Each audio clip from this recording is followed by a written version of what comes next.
Go! Pasok! Doon ako yung pintuan doon. Pinag-aaralan niya, hindi basta pak, putok na, no. Kasi baka mamaya yung artista tamaan sa mata. Kasi malapit sa mata yan. Yo! Ano mo kayo?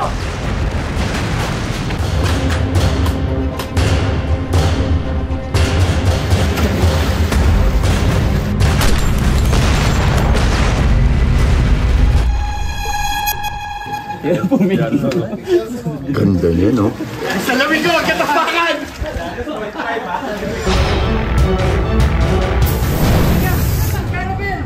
Annabelle! And this is the last era of Barangay Palangga. Yes. Dahil namasakay po kami. Siyempre sa lungga mo! Elias Guerrero! Turog ka ngayon.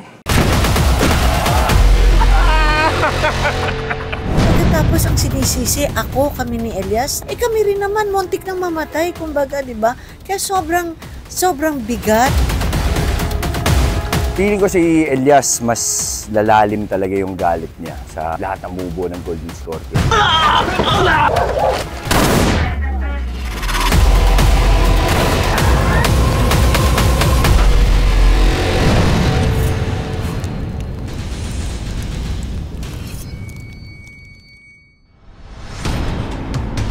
Basta may body of water, mahirap mag-shoot. May mga ano yan, lalo na nandito kami sa Artex, iba yung galaw, iba yung kilos mo na nakakatakot kasi lahat ng bahay dito, pag sinampa mo, gumagalaw.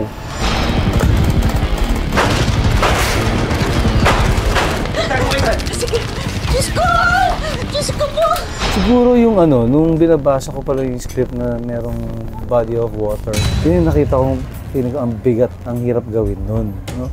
So, we make necessary adjustments with the given limitations. Yun yung nakikita kong challenge. Suntok! Boom! Bang! Tak! Kinuha! Lagi!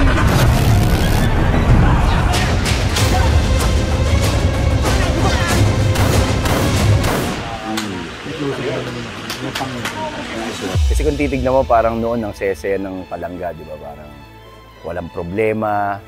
Pero simula ng ginulo ng mga Golden Scorpion, yung buhay ko, wala na. Nasira na nila yung Palangga. Idan, tinuro ko ito kay Duman. Sige na! Pinakamahirap, siguro kung meron pinakanahirapan na eksena dito, si Direk. Tapos yung mga cameraman, kasi sobrang ang hirap ng mga, ng mga eksena, tsaka ang dami. Actually, 4 na araw kinunan yung Palangga Massacre.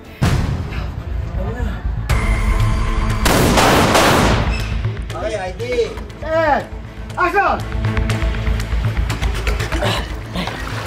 Ayos ko lang ba? Ayos lang. Hindi ka nasaktan na. Hindi. Wala!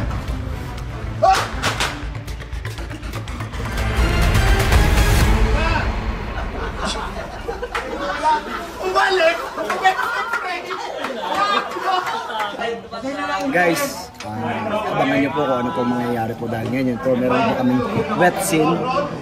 Wet po kami lahat kaya wet scene. Huwag niyo silang idamay. Mas mahirap din na makahanap ng makakapitan sa amin po ni Neneng D. Kasi syempre, pamilya na lang po namin natitira. Atay Anan, tapos si Aling Alma, si Elias, sila na po yung naging pamilya namin. Yung buong massacre, napaka-hirap niya gawin kasi ang daming mamamatay. And of course, yung mga stunts pa. Kaya nga, yun na nga. Halos ubusin ng Palangga. Mas triple ang sakit dahil ang daming namatayan, ang daming nawala.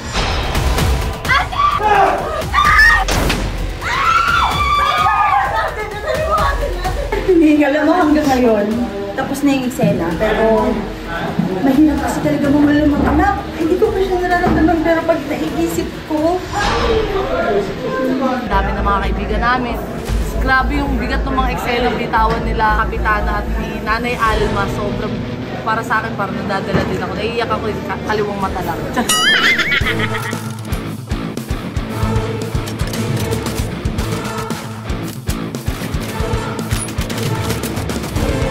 Kasi teamwork kami. It's parang kailangan, lahat nagko-cooperate.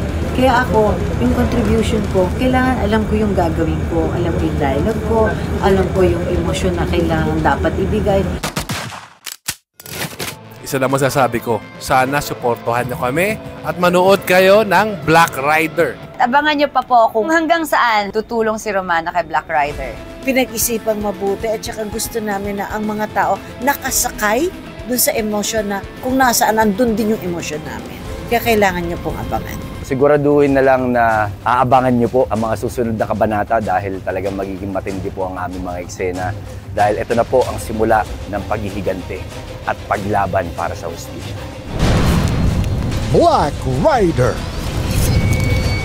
8 p.m. sa GMA Prime.